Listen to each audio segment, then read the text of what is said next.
Thank you, thank you.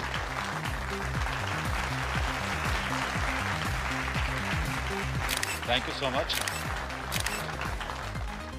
इस car को बनाने का हमारी कंपनी का सपना तो था ही, साथ ही न्यू जनरेशन को हम लोग एक ऐसी कार देना चाहते थे जिसमें बैठ के वो लोग कूल और फैंसी फील करें, जैसी feel American and German brands की कार में होती है। अब आपका ज्यादा वक्त ना लेते हुए let me introduce to you the most valuable gift to our nation. Ayaan, please come. Vicky, can I have the remote, please? Yeah. There you go. Future is all yours.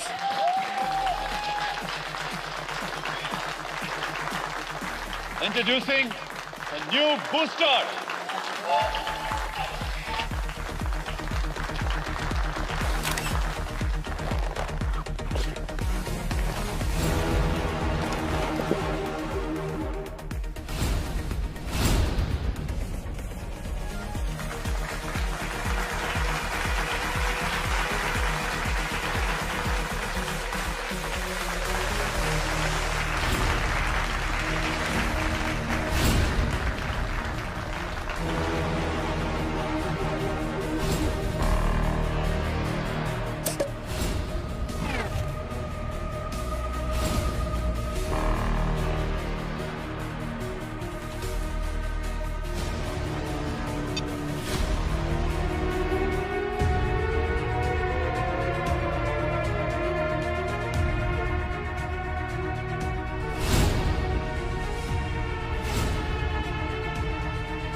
वेद,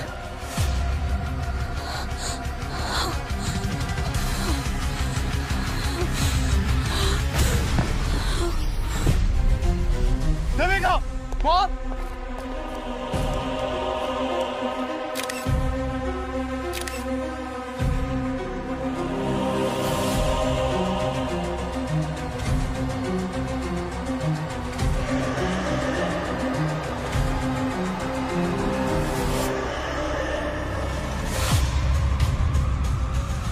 क्या ये कोई नई तरीके का डार्क पब्लिसिटी स्टंट है? अगर है तो 3 निशाने पर लगाएं, क्योंकि ये इवेंट हर जगह वायरल हो चुका है।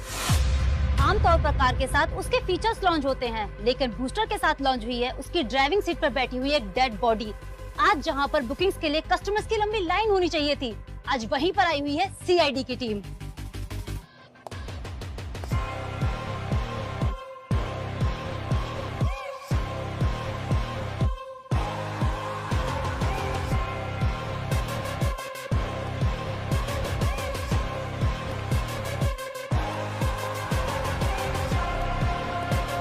सर, देविका को होश आ गया है।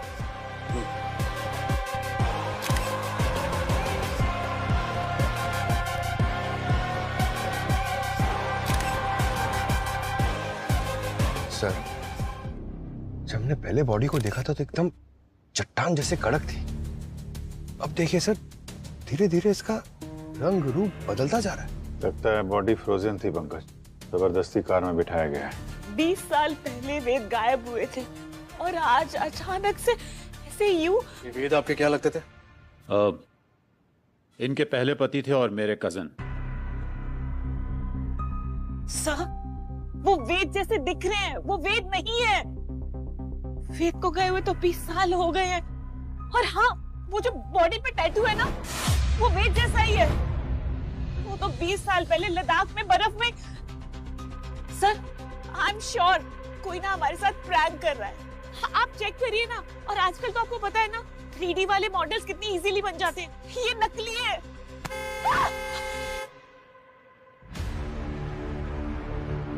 सर, बॉडी काफी तेजी से डिकम्पोज हो रही है। इसके पहले कि हमारे यहाँ सिर्फ हड्डियां ही बचे, बॉडी को फटाफट फॉरेंसिक लैब भेजने का इंतजाम करो।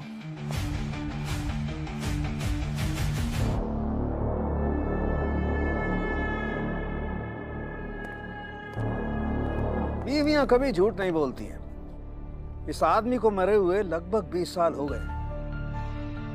अरे सर, ये आदमी ऐसा कौन सा चूरन खाता था कि 20 साल तक इसकी बॉडी डिकम्पोज नहीं हुई है?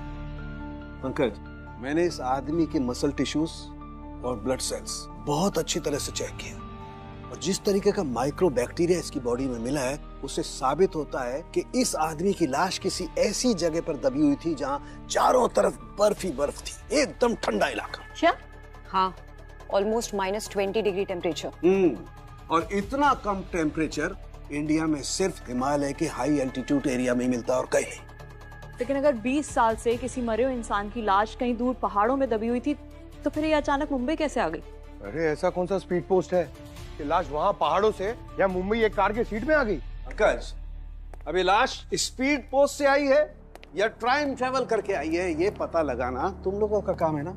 हाँ, लेकिन मैं तुम्हें ये बता सकता हूँ कि ये लाश कब बाहर आई है। सर, तो पूरी बात बताइए ना, आप ऐसे किस्तों में क्यों बोल रहे हैं? ये लाश 12 से 13 घंटे पहले बाहर आई है। क्या? हाँ, सिर्फ 12 से 13 घंटे पहले? बिल्कुल। जिस तरीके से इसके मसल टिश्यूज टूट टूट करके गिर रहे हैं और जिस तरीके से इसका स्किन का कलर बदलता जा रहा है, उससे बात साफ पता चलती है कि किसी लो टेम्परेचर से इस लाश को बाहर आने में सिर्फ 12 से 13 घंटे लगे, बस। सब वेद को ना पैराग्लाइडिंग का बहुत शौक था, इसीलिए ही वो लद्दाख जाते थे। वहाँ पर कोई कंपनी थी जो पैराग्लाइडिंग करवाती थी। बस वहीं पर पैराग्लाइडिंग करते टाइम जब लैंड कर रहे थे तो एवलांच हो गया और वेद बर्फ में फंस गए। उसके बाद वेद कभी मिले ही नहीं हमें। वो कंपनी कौन सी थी जो ये पैराग्लाइडिंग वगैरह करा रही थी? 20 साल पुरानी बात है, नाम तो याद नहीं है। और वैसे भी वेद भाई साहब अपनी सारी बुकिंग्स खुद करते थे। तो बुकिंग की डेट तो याद होगी ना आपको? हाँ सर, वो मैं कैसे भूल सकती हूँ। 3 सितंबर 2004। Find it. क्या 2004 में? अब मैडम, इतनी पुरानी बात कौन ही याद रखेगा। पर हाँ, झूठ नहीं बोलूंगा कि कभी कभार बर्फीले तूफानों में ऐसे हादसे अक्सर हो ही जाया करते हैं। और ये पैराग्लाइडिंग का खेल तो है ही रिस्की, और सच कहूँ तो इसी एडवेंचर की वजह से लोग आते हैं इसको करने के लिए। पर हम अपनी सेफ्टी में कोई कसर नहीं छोड़ते हैं, पूरा ध्यान रखते हैं सेफ्टी का। तो मैं आपकी कंपनी के बारे में कहाँ कुछ बोल रही हूँ रवि जी। मैंने वेद की जो डिटेल्स दी है आपको, आप बस वो चेक करके बता दो कि वो 20 साल पहले आपके यहाँ आए थे कि नहीं। रिकॉर्ड्स तो होंगे ना आपके पास। आप मुझे थोड़ा वक्त दीजिए, मैं सब कुछ चेक करके आपको कॉल बैक करता हूँ। थोड़ा अर्जेंट है। जी मैडम। सर, ये पिछली रात का फुटेज है। यहाँ पोडियम पर गाड़ी खड़ी है और सर इस वक्त गाड़ी के अंदर कोई भी नहीं बैठा। फिर इस कार को कवर कर दिया जाता है।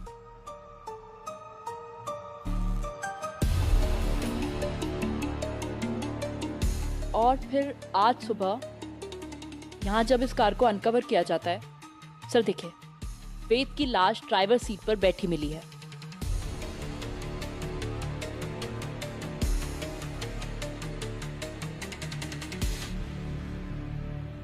सर, सब कुछ तो हमारी आंखों के सामने है, फिर लाश गाड़ी में आई कहाँ से? अपने ये सीसीटीवी के साथ किसी ने छेड़खानी तो नहीं की? लगता तो नहीं है सर। हेलो जी मैडम। मैडम, मैंने चेक किया, वो वेद उस दिन आया था हमारे कैंप में। 3 सितंबर को ही आया था 2004 में। लेकिन वो उस दिन पैराग्लाइडिंग वाले टाइम वो तूफान में गुम हो गया था और उसको ढूंढने के लिए सर्च ऑपरेशन भी चला 2.5-3 हफ्ते तक। लेकिन वो बेचारा अब तक मिला ही नहीं है, पता नहीं कब मिलेगा। बेचारा मिल गया है आज ही। हाँ? मिल गया? कहाँ से मिला? मुंबई में। मुंबई में? So for now it's confirmed कि 20 साल पहले वेद लद्दाख के एक एवलांच में कहीं गायब हो गया। फिर 20 साल बाद वो यहाँ मुंबई के शोरूम में कैसे पहुंच गया, वो भी एक लाश बनकर? चलो लेट्स अज्यूम फॉर नाउ कि ये लाश हमसे कुछ कहना चाह रही है, लेकिन ये लाश खुद चलकर तो नहीं आई होगी ना यहाँ पर, किसी ने तो किया होगा। We need to find these answers. Sir, forensic ने कंफर्म किया है कि इस बॉडी को एक्सट्रीम कोल्ड टेम्परेचर से निकले हुए कुछ 12 से 13 घंटे हुए हैं। 12-13 घंटे में लाश बाय रोड लद्दाख से मुंबई पहुंच गई? Not possible. इस कार को खंगालो अच्छी तरीके से, एक एक कोना छान मारो इसका। बॉडी इस कार में मिली है, जवाब भी एक कार ही देगी। यार बहुत बुरी किस्मत है इस गाड़ी की तो। इसका बर्थडे मनाया नहीं कि डेथ सर्टिफिकेट जारी हो गया इसका। सच में सर, इस कार को तो अब कोई भी नहीं लेगा। ये बहुत हैवी डिस्काउंट पे मिलेगी। ये केस सॉल्व हो जाने दो, फिर शोरूम से आके बात करता हूँ। सर,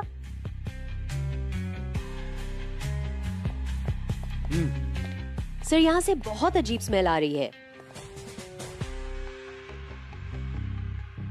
हाँ सर, कोई केमिकल जैसी स्मेल है। कार तो एकदम ब्रांड न्यू है, तो किसी भी तरह का केमिकल का स्मेल तो नहीं आना चाहिए। हो सकता है बॉडी को डिक्की में रख के छुपाया हो। बर्फ से निकालने के बाद बॉडी को सड़ने से बचाना तो चाहिए ना, तो केमिकल लगा के यहाँ रख दिया होगा। और जिसने डेड बॉडी को यहाँ लाया होगा वो इसी में छुपा होगा। अरे बिल्कुल हो सकता है सर, ये देखिए ना, कम से कम 2 आदमी के लेटने की जगह है।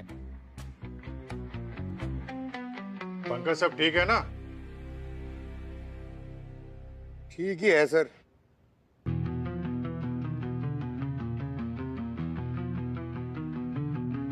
अब जरा इस डमी को वहां ड्राइविंग सीट तक लेकर जाओ।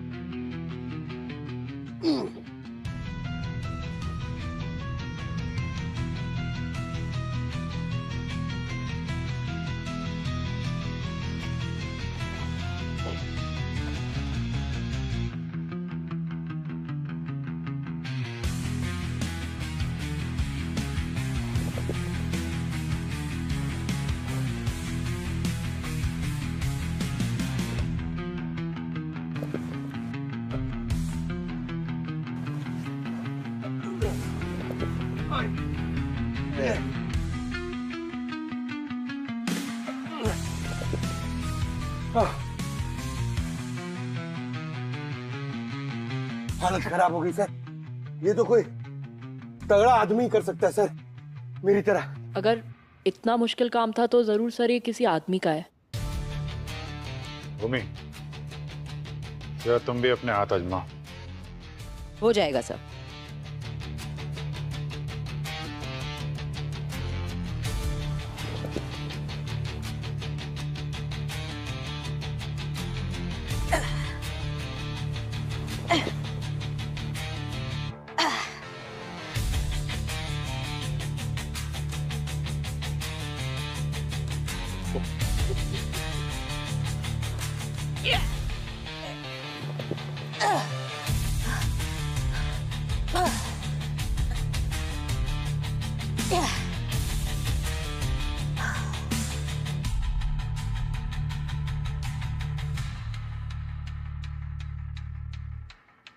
इतना भी मुश्किल नहीं था पंकज जी। वो एक्चुअली सर वहां सीट के पीछे मेरा पैर फंस गया था, वो ऐसे करने के चक्कर में। अच्छा, मतलब बॉडी को शिफ्ट करने वाला आदमी या औरत भी हो सकती है।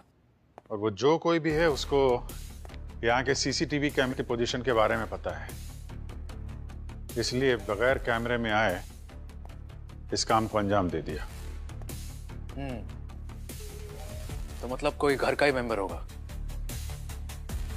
ठीक है, तो फिर उनकी शोक सभा में शामिल होके आते हैं हम लोग। ये कह रहे हैं कि वेद की शोक सभा रखो। भला एक ही आदमी की मौत का मातम मैं बार बार कैसे बना सकती हूँ। बहुत मुश्किल से ट्रॉमा को भूलकर बाहर आई थी और फिर वही सब करूं। और अयान कहाँ था तब? जब वेद लापता हुए तो अयान मेरे पेट में था। मैंने उसे कैसे पैदा किया है, कैसे पाला है ना, ये मैं ही जानती हूँ। और वही बच्चा मुझे गालियां दे रहा है। गाली नहीं दे रहा मैं, पर हाँ गुस्सा हूं, बहुत गुस्सा हूं। और क्यों ना हूं गुस्सा, जिनके पीछे अपनी पूरी लाइफ डैडी डैडी करके घूमता रहा, आज पता चल रहा है कि वो मेरे डैडी है ही नहीं। अरे बच्चा नहीं हूं मैं, पहले क्यों नहीं बताया कि मेरे डैडी कोई और थे? कैसे बताता उसे? आजकल के बच्चे एक दिन में तो डिप्रेशन में चले जाते हैं। और फिर देविका को भी संभालना था। सुसाइड करने की बात कर रही थी वो। वेद भाई साहब को तो मैं पहले ही खो चुका था। मैं नहीं चाहता था कि उनकी फैमिली को कुछ भी हो, और इसीलिए मैंने देविका से शादी की और अयान को अपना नाम दिया।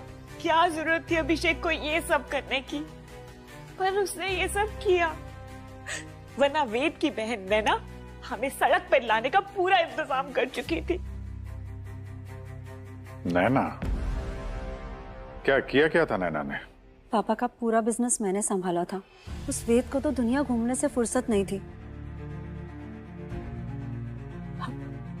जब सारी मेहनत मेरी थी तो क्या हुआ, कंपनी से मैंने अपना स्टेक बढ़ाने की डिमांड कर ली। लोग इसे लालच बोलते हैं, लेकिन मैं इसे अपना हक बोलती हूँ। जिसे आप अपना हक कह रही हैं, देविका की नजरों में वो हड़पना है। इसे कैसे बोल सकती है वो? शर्म नहीं आई उसे ये कहते हुए? जिस शोरूम में खड़े रह के उसने वो कार लॉन्च की थी, वो शोरूम मेरे पैसे से चलता है। ऑटोमोबाइल कंपनी मेरी है। महीने महीने पैसे भेजती हूँ मैं उसे और उसके बेटे की परवरिश के लिए। वो तो कह रही थी कि अभिषेक उन सबको संभालता है। अभिषेक संभालता है? क्या संभाला उसने? वो मेरे चाचा का लड़का है। उधर वेद मिसिंग हुआ और इधर इसने उसकी ही बीवी से शादी कर ली, हमारी प्रॉपर्टी पे मौज करने के लिए। चाहती तो मैं उसी वक्त उसकी पोल खोल सकती थी। क्या मतलब? पोल खोल देती? फिर मैं आप लोग को दिखाती हूँ।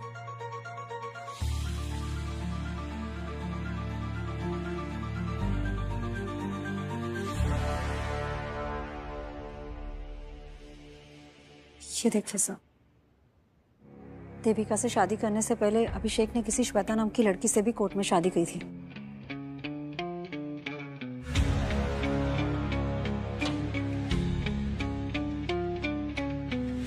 शादी के बाद एक और शादी। तो पता लगाओ ये श्वेता जी हैं कौन और कहाँ हैं।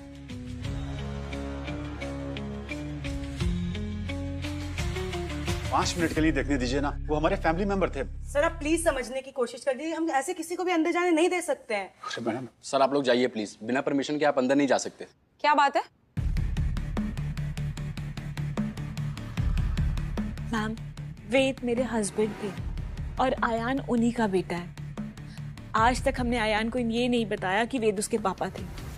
प्लीज आखिरी बार मेरे बेटे को उसके पापा की शक्ल देखने दीजिए ना। ये फॉरेंसिक लैब है, यहाँ बहुत सारे कॉन्टामिनेशन होते हैं और बॉडी के कांटेक्ट में आने से पहले बहुत सारे प्रिपरेशन करने पड़ते हैं। आप लोग जाइए, पहले परमिशन लेकर आइए, उसके बाद ही मैं आपको अंदर अलाउ कर सकती हूँ। ठीक है, हम लोग परमिशन लेकर आते हैं। आओ बेटा। Thank you.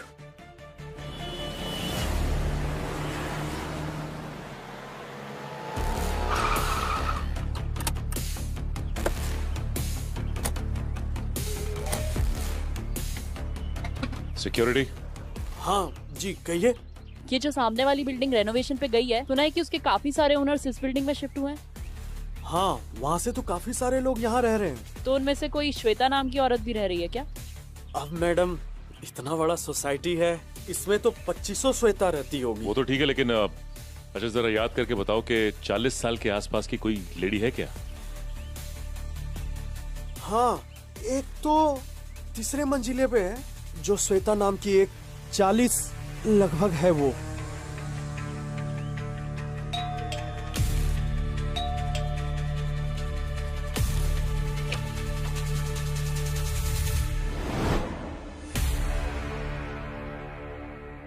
श्वेता जी। जी कहिए। हम लोग सीआईडी से हैं। अच्छा ये बताइए कि कल कार लॉन्च पे आप देविका के शोरूम पे थी ना? एक मिनट।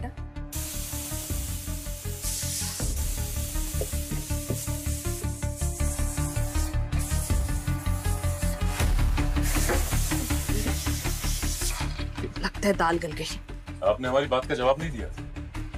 हाँ मैं गई थी, मेरा बेटा वहां फ्लोर मैनेजर है। और आपके हस्बैंड कहाँ है? ये आप सब मुझसे क्यों पूछ रहे हो? सवाल तो बनता है ना, जब एक ही आदमी ने दो दो शादियां की। आपका मैरिज सर्टिफिकेट।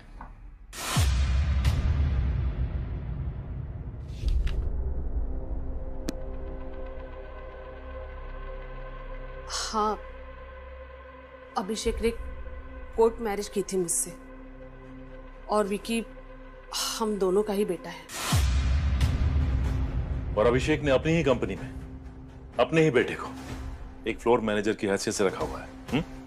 हाँ, मैंने अभिषेक को काफी बार कहा, लेकिन उसने कहा कि मालिक को भी सारा काम आना चाहिए। जब वो लायक हो जाएगा तब उसे उसका हक दे दिया जाएगा। आपको तो पता ही होगा, उसने देविका से शादी की है।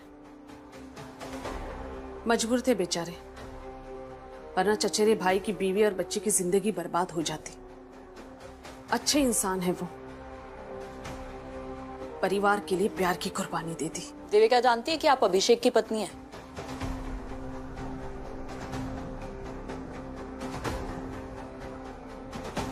अच्छा ये विकी अभी कहाँ है?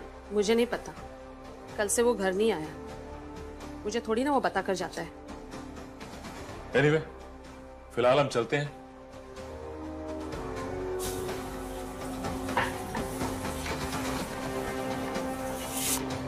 ये अभिषेक बहुत पहुंचा हुआ खिलाड़ी लगता है। वहां अपने बाप होने का फर्ज गिना रहा था हमें, और अपने ही सगे बेटे को नौकर बना के रखा है। ठीक है, आप बॉडी को देख सकते हैं, लेकिन किसी चीज को छूना नहीं। प्यार के दिखा दो इन्हें। Yes sir. अयान बेटा, देख ले अपने पापा को।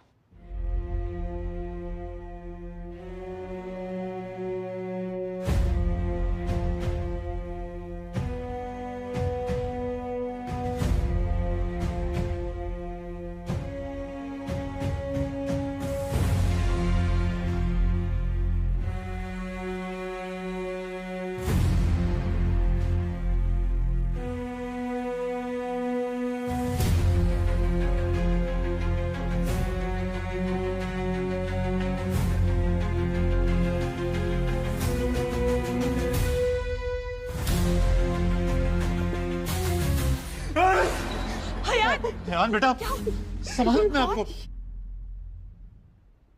हाथ हाथ कहाँ है? सर क्या हुआ? सर बॉडी के हाथ नहीं है। क्या मजाक कर रही हो? बॉडी के हाथ? माय गॉड,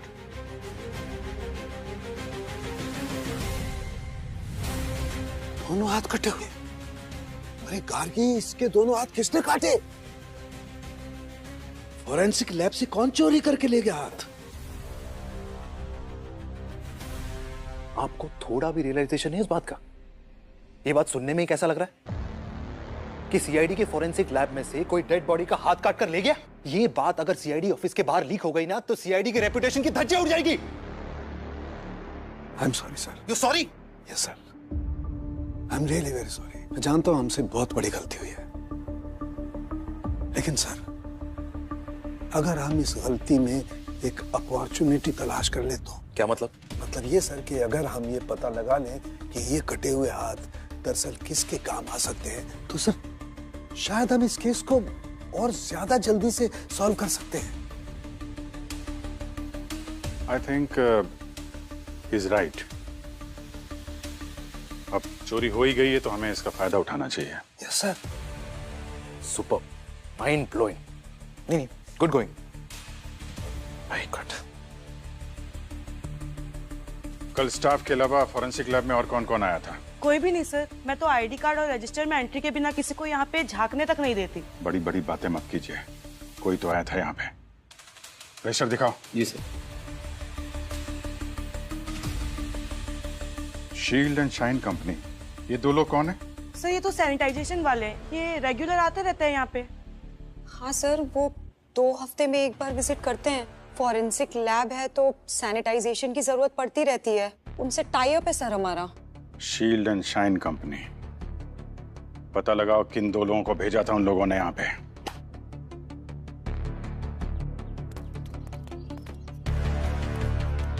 सर मैं सिस्टम में चेक करके बता रहा हूँ।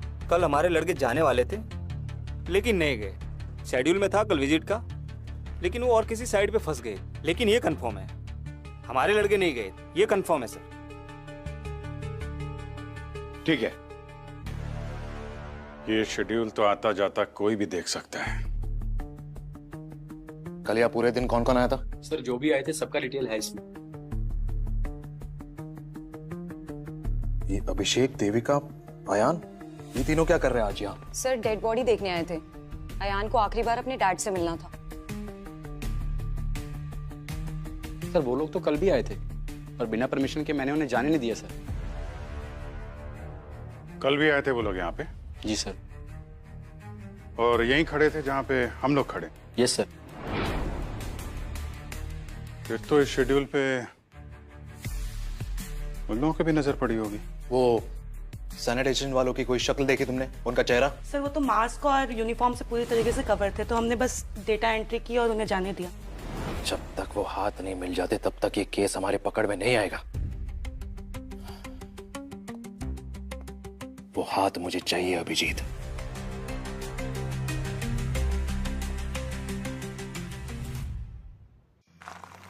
हाँ सर ये तो है, लेकिन ये 3 से 5 का समय ना बड़ा अजीब सा होता है। हाँ, हम लोग सोते हैं, क्रिमिनल जग जाते हैं।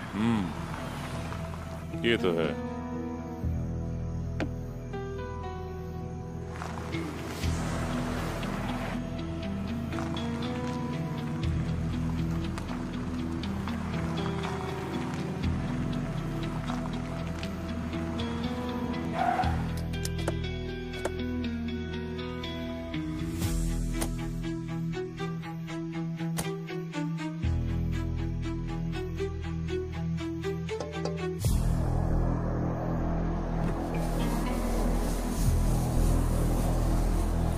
Hello. Need any help? Oh, CID. आप राजन औलख। राजन जी, आप इतनी सुनसान जगह पे इतनी रात को यहाँ क्या कर रहे हैं? अपनी गाड़ी में बैठा हूँ। नहीं, मेरा मतलब सॉरी, आप CID से हैं तो आपको तो बता ही सकता हूँ। क्या ना सर कि मैं वो रेडसन को लेके थोड़ी सी मेरी नींद उड़ी हुई थी, तो मैंने सोचा कि थोड़ा गाड़ी में। रेडसन? आप लोगों ने सुना नहीं रेडसन के बारे में? अफ्रीका का सबसे बेशकीमती हीरा यहीं अपने बॉम्बे में म्यूजियम में है। आपको जाना चाहिए, देखना है पूरे परिवार के साथ, बहुत अच्छा है।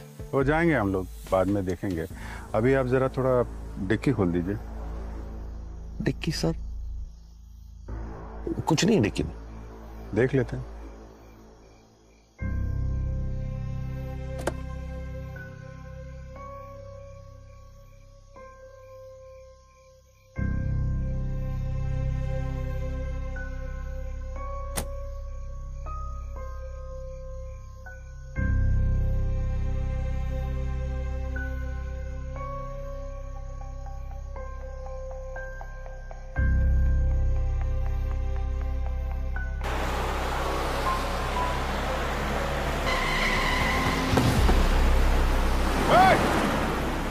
रुक।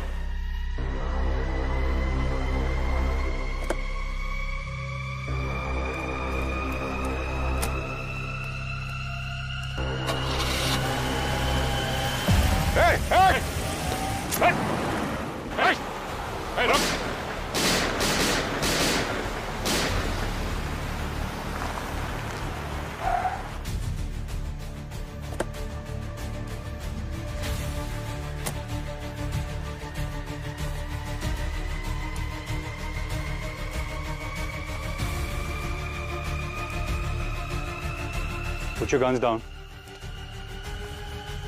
Easy, easy. हम लोग सीआईडी से हैं।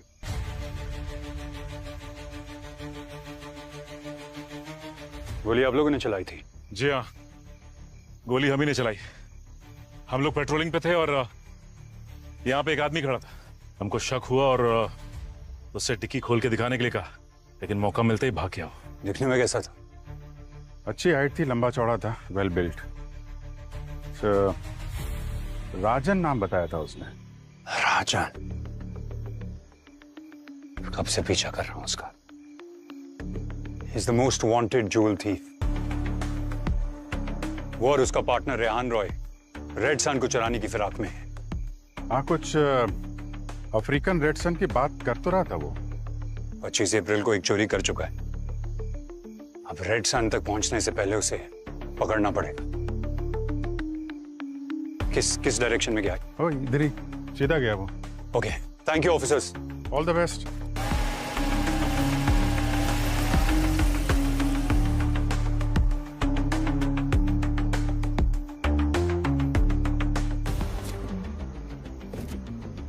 ओह माय गॉड, हाथ? हाथ की उंगलियों के पोर के जो स्किन है वो निकाले हुए हैं यार। सी तब से जिस हाथ को ढूंढ रहे थे कोई यहाँ फेंक के गया। कोई तो है जो हमारी मदद कर रहा है क्रिमिनल को पकड़ने में।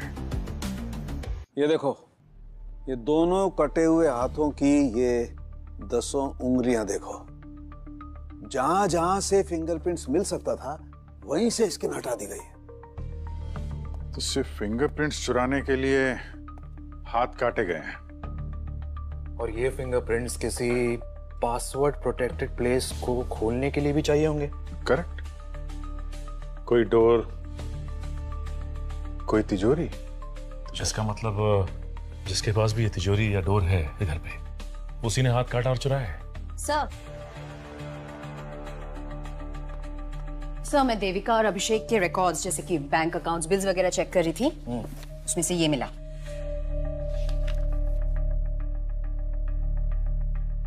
व्हाट? 1.5 लाख बिजली का बिल? मैंने हिस्ट्री चेक की, पिछले कई सालों से इनके इलेक्ट्रिसिटी बिल्स इसी अमाउंट के आसपास के हैं। हर महीने लाख रुपए से ज्यादा का बिल है। ये देविका, अभिषेक, ये क्या घर में एक फैक्ट्री चला रहे क्या?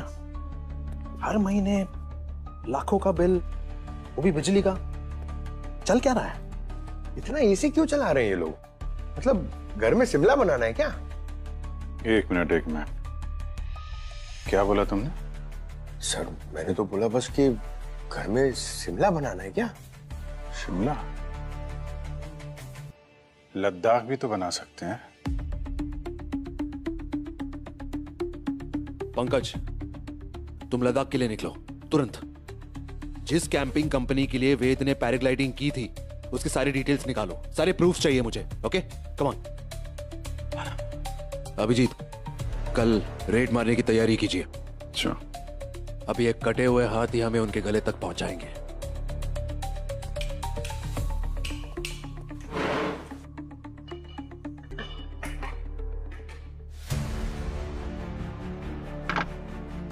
ये आप क्या कर रहे हैं? क्यों कर रहे हैं सब? देखिए ना, हमारे घर को कैसे तहस-नहस कर दिया इन लोगों ने। क्या हो रहा है ये सब? क्या कर रहे हैं आप लोग? रोकिए इसे। आंखों में सुरमा लगा रखा है क्या? दिख नहीं रहा तलाशी चल रही है? तलाशी? किस बात की तलाशी? मिस्टर अभिषेक, ऐसी कौन सी फैक्ट्री लगा रखी है आपने इस घर में कि आपके बिजली का बिल आसमान छू रहा है? वो भी पिछले 20 सालों से। लाखों रुपए का बिल आ रहा है आपका। कर क्या रहे हैं यहाँ पे? लाखों रुपए का बिल आ रहा है तो उसमें क्या हो गया? क्या हो गया अभी पता चल जाएगा। अच्छे से तलाशी लो। अगर दीवार तोड़नी पड़े ना, वो भी तोड़ो। पर आप उन लोगों का घर क्यों नहीं तोड़े जिन्होंने हमारा घर तोड़ा है? नैना जी का घर भी नहीं बचेगा सीआईडी के प्रकोप से। अभी आप चलिए, पीछे हटिए, कोने में खड़े हो जाइए।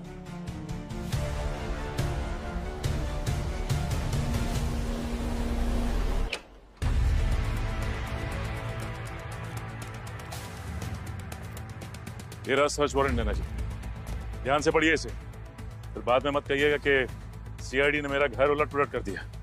घर का कोना कोना छान मारो, कोई जगह छूटनी नहीं चाहिए। लेकिन आप लोग यहाँ क्या ढूंढने आए हैं? ये भी पता चल जाएगा आपको, सब्र रखिए।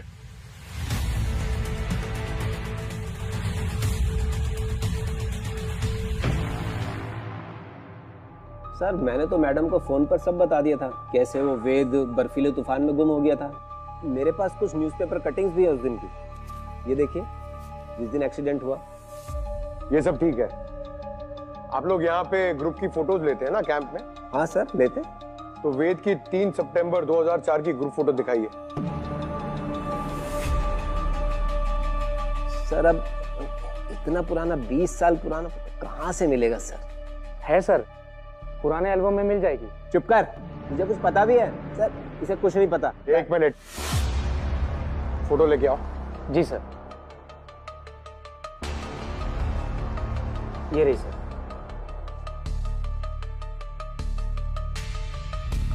इसमें वेद कौन है बताओ?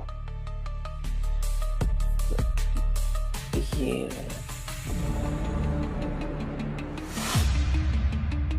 बेवकूफ बना रहा है। वेद कैसे दिखता है मैं जानता हूं। सही सही बता क्या चक्कर है, वरना तुझे यहीं पर ठोक दूंगा। नहीं सर, मैं सब सच बताता हूँ।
सर। हाँ भूमि।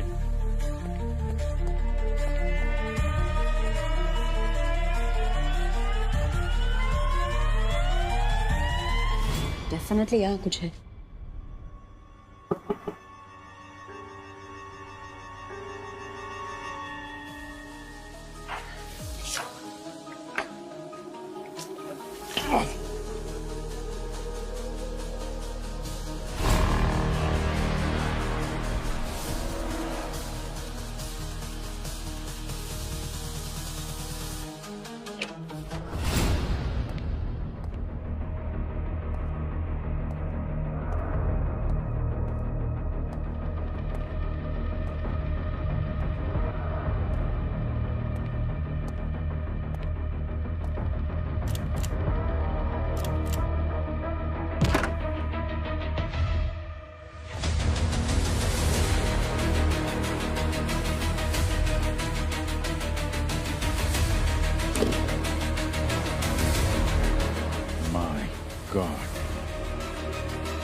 हाँ पंकज।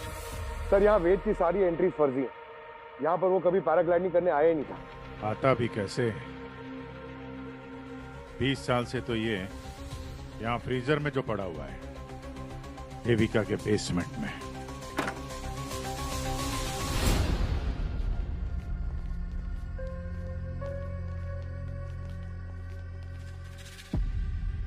क्या बात है, बेसमेंट के अंदर अच्छा खासा लॉकर बना हुआ है। नैना जी, आप इस डिजिटल लॉकर का पासवर्ड देंगी या फिर इसके लिए भी हमें ही काम करना पड़ेगा?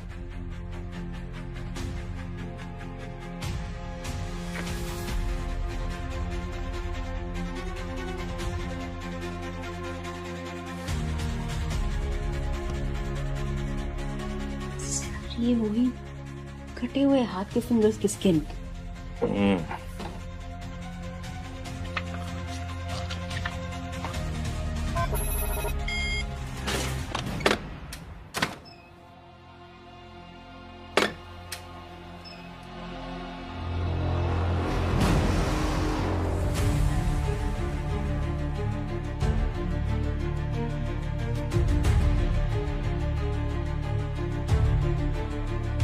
इतना सारा सोना? इतना सोना कहाँ से है इनके पास? हो ये तो अब नैना जी बताएंगी गिरो चलकर। वैसे भी इनकी फैमिली का गेट टुगेदर जो रखा है वहां पे। लेकिन इतना सारा सोना आया कहाँ से आपके पास? पापा अपनी सारी ब्लैक मनी को गोल्ड में कन्वर्ट करके वेद के नाम छोड़ गए थे। वेद के गायब होने के बाद मैंने बहुत कोशिश करी और डिजिटल सेफ को खोलने की, लेकिन वो सिर्फ वेद के फिंगरप्रिंट से ही खुल सकती थी। और जब उस दिन वेद की लाश को शोरूम में देखा तो मुझे मौका नजर आया। हाथ काटने किसको भेजा था? सैनिटाइजर कंपनी के वर्कर को। ऐसे कैसे? हमने तो उनसे पूछा था, उन्होंने तो साफ मना कर दिया था। झूठ बोला उन्होंने। मैं उस कंपनी में 80% की शेयर होल्डर हूँ, बेसिकली ओनर। वो मेरी बात टाल ही नहीं सकते। पैसे की लालच आदमी को कितना गिरा देती है। रिश्ते नातों की कोई अहमियत नहीं है तुम्हारे लिए। और आप दोनों को तो इनकी तरह सोना भी नहीं मिलने वाला था, ना पैसा। तो वेद को मारने की वजह? प्यार जो मुझे चाहिए था।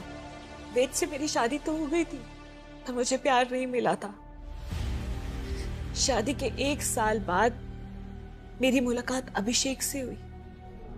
मुझे ऐसा लगा शायद मुझे यही चाहिए। प्यार तो मुझे भी हो गया था देविका से, लेकिन एक बात की सिक्योरिटी थी कि अगर मैं देविका से शादी कर लेता हूं तो जो भी दौलत इसे मिलने वाली है मैं भी उसका मालिक बन जाऊंगा। लेकिन तभी वेद भाई साहब को हमारे प्यार के बारे में पता लग गया और इसीलिए उन्हें रास्ते से हटाना बहुत जरूरी हो गया था।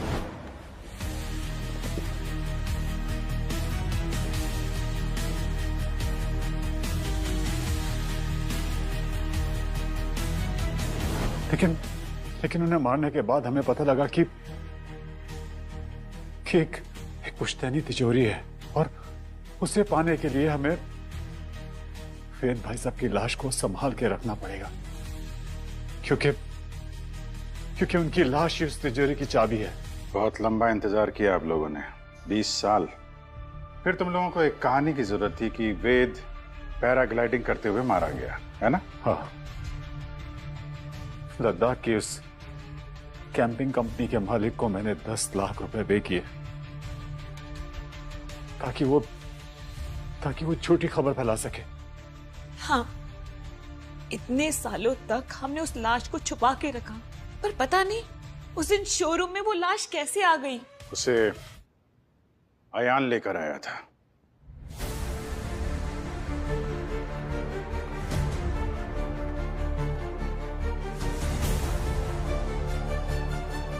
हाँ, मैंने निकाली थी पापा की लाश वहां से।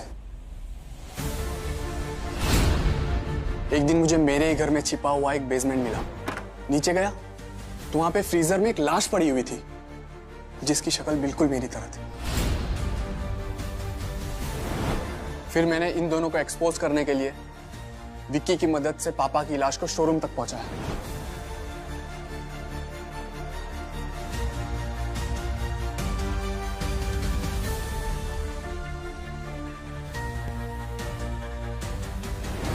तुमने जो किया वो ठीक किया यान, लेकिन तरीका गलत था। तुम्हें सीधे पुलिस के पास जाना चाहिए था। जिसने मेरे पापा को मार दिया वो मुझे क्या छोड़ते? अपनी पावर का गलत इस्तेमाल करके मुझे भी मरवा देते ये लोग। और मुझे पता था अगर सीआईडी इस केस में इन्वॉल्व हो गई तो ये दोनों बिल्कुल नहीं बच पाएंगे।